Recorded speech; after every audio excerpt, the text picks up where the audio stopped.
All right, good afternoon, everybody. So this is a good day to get out here and make a video. It's been a wonderful day, and this Chico Sapote is fully flushed out, looking good. So this gives me an opportunity to talk about the tier groups of plantings that we do here in Arizona. And this has to do with the success of the plants by putting them in a certain order so that each of the successive plants that come along are protected by their previous plants that you've put in. So to start off on, we'd be talking about tier 1 plantings.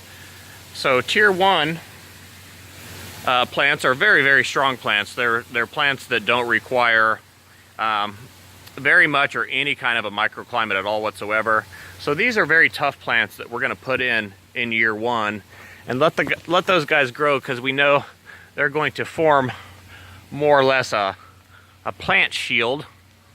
Oh wow, look, that grape's blooming again. It's going to create a plant shield, which will then provide cover and humidity and stability for all of your other plants. Because eventually you want to be able to get to growing something like this. This is cherry of the Rio Grande, and you want to be able to grow something like this and have it look stellar here at the end of the summer. So tier 1 plantings would include plantings like figs and mulberries. It would be plants that you would put in first, and then your tier 2 plantings, they're going to come after that, and they're going to be plants that require a little bit of protection, usually a little bit of frost protection, a little bit of sun protection. And an example of those would be like a mango and a guava. They just need a certain little something to help those guys out. Then you got your tier 3 plantings, which are your super sensitive plantings like avocados. And those plants you're going to put in after you've got most of your microclimate established and a lot of your filler plants in. So you see how it's starting to get nice and thick back here. Wow, look at that Alfonso mango. Wow, that thing is looking awesome. Barbados cherries. That's some of the biggest Barbados cherry leaves I've ever seen. Look at this.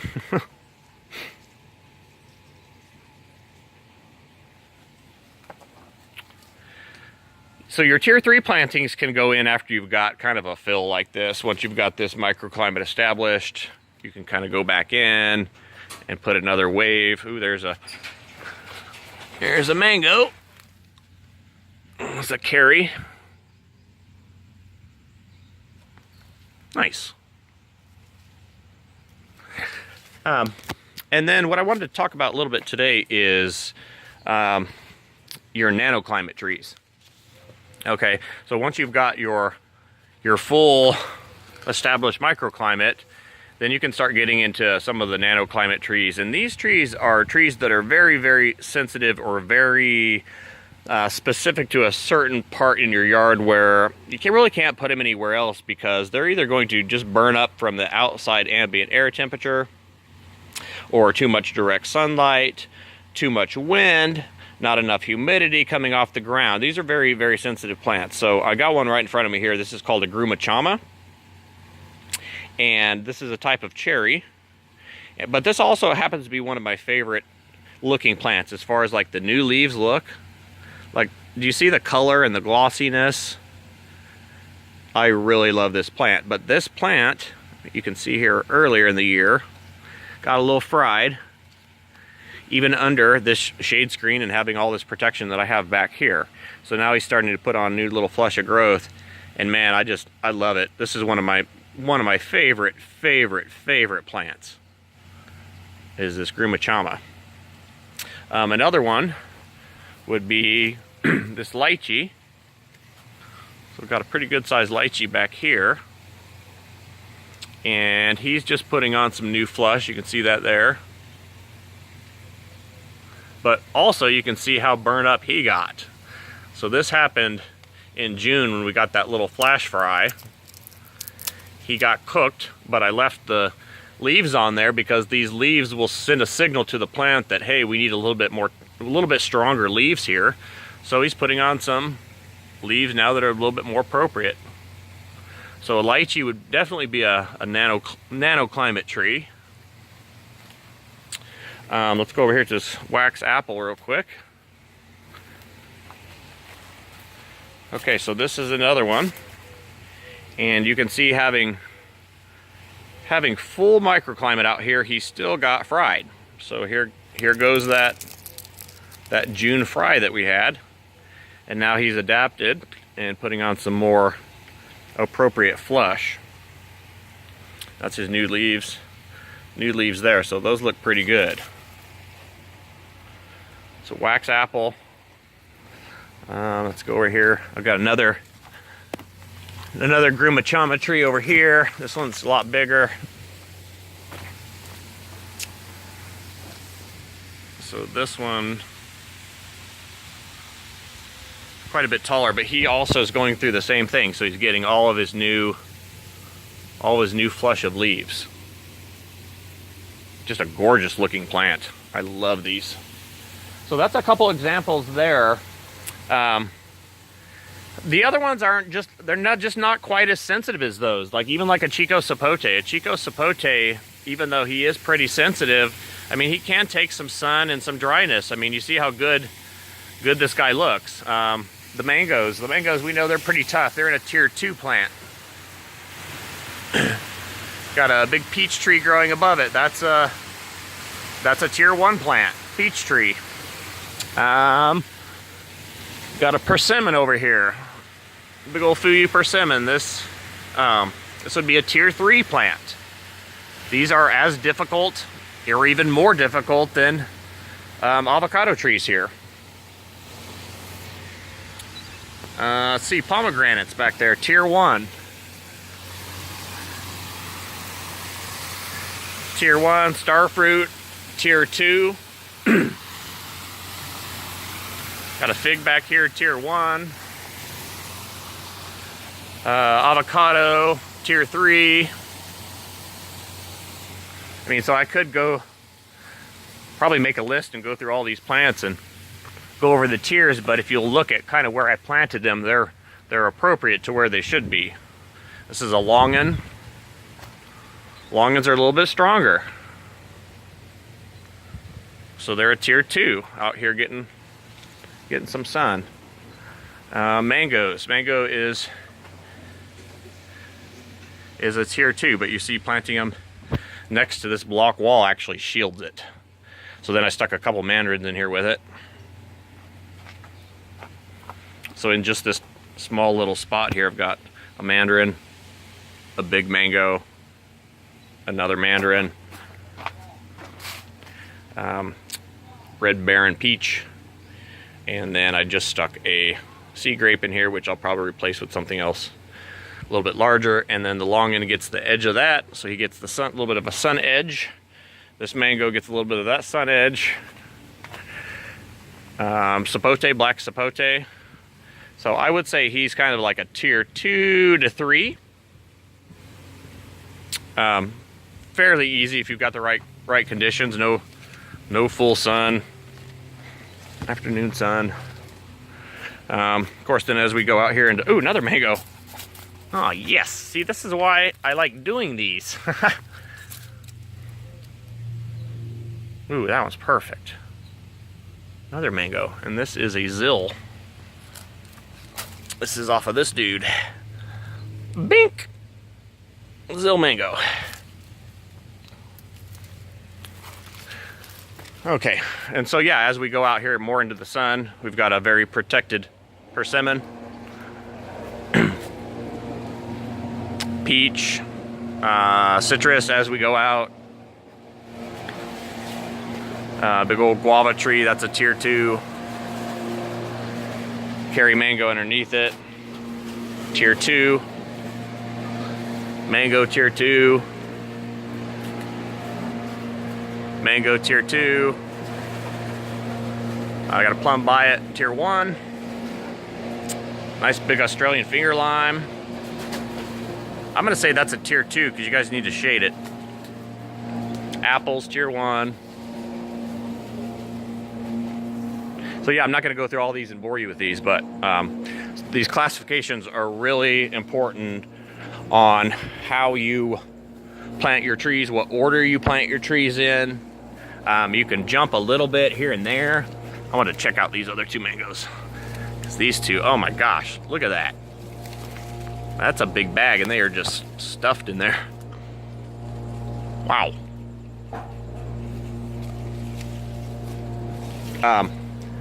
Don't jump around too much. I mean, that's, wow, that mango looks really good.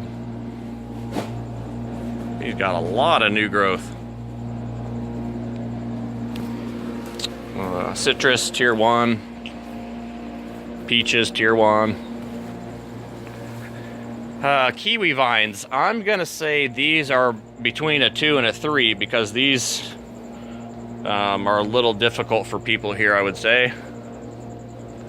These look pretty good, and especially after I got them on irrigation. Now they really look good. So that's the female there, female vine. Another big mango out here in the full sun. Starfruit poking out from behind. Look at that. It's gorgeous. Bananas above the roof now. Oh my gosh, these limes. I'm gonna set these mangoes down. Wow, look at the limes.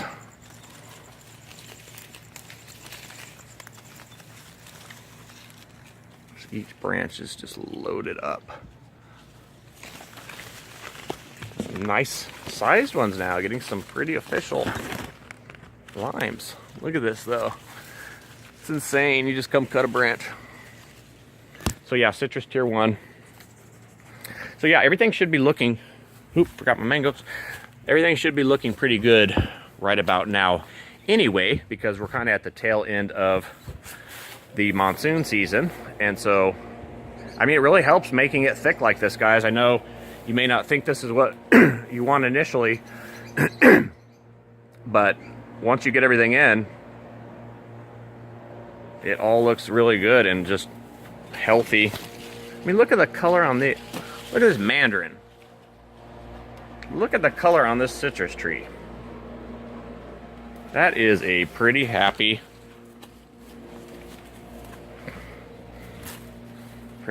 dude. Look at that color, just the colors. No burnt, perfect leaf. Every single leaf is absolutely stellar on this mandarin tree, and this is what you want. Look, the leaf miners don't even bug it. Ooh, there's a couple Mexican cream guavas. Ah, see? This is such a fun. Ooh, bird's got a little bit of that one. Okay. This is such a fun time of year. Go through here and collect all your food. I mean, I'm just making a little short little video here. Ooh, that's that Spirit of 76 mango. That's my favorite so far. This is that Spirit of 76 mango. So I'll be planting a couple more of those. Yeah, so you see your microclimate's very important, and if you look at the property around here, you see that like I said, I've put that shell on the outside of the stronger trees, put the more sensitive stuff on the interior, and then shade it out. I mean, I've got shade cloth up here, I've got grapevines above them. I mean, the grapes have taken off again.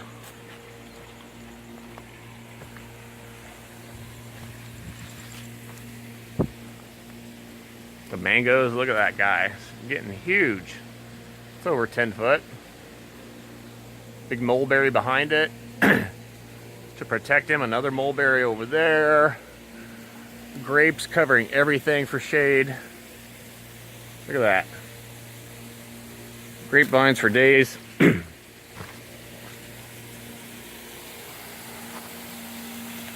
Huh, that mango tree actually held every one of those fruit. I can't believe it.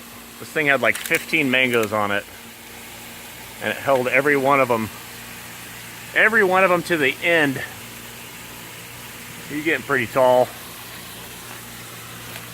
Yeah, so this is my most established microclimate area, is the back here. And so even you see even some of the plants struggle with giving them basically the best care that I can give them, and planted in the best spots, you know. And so wanted to go over those plants, but they're the really fun ones, they're the really cool ones, which you guys will be getting into anyway eventually. So I just wanted to touch real quick there on Nano Climates and a little bit of the tiers. I think I'm going to add a 4th tier to the situation, and that's going to be greenhouse, and that's going to be things like rambutans and mangosteens and cacao, all the more difficult things to grow here, because I'm going to say that growing things in a greenhouse isn't just plug and play, like throw it in there and then here you go, because especially when we're talking about exotic trees, well, there's a lot of weird things sometimes on them. Like maybe you need a male and a female plant. Maybe you need a male and a female plant, and you need a certain bug that pollinates them that's only found at the base of, you know, the Amazon mountain range and whatever else. They just need such specific care that they're even hard to grow in a greenhouse. So I'm going to say that some plants, we're going to just add a 4th tier. Tier 1, Tier 2, Tier 3, and Tier 4. And then we are going to add another climate from microclimate down to the nanoclimate, which is going to be required for some of these more sensitive plants as you guys delve into those plants. Things like the cherry of the Rio Grande, Grumachama, things that can still exist outside, but they just need a little bit more of that core interior to survive. All right, guys, I hope that wasn't a bunch of babbling, but thank you for watching.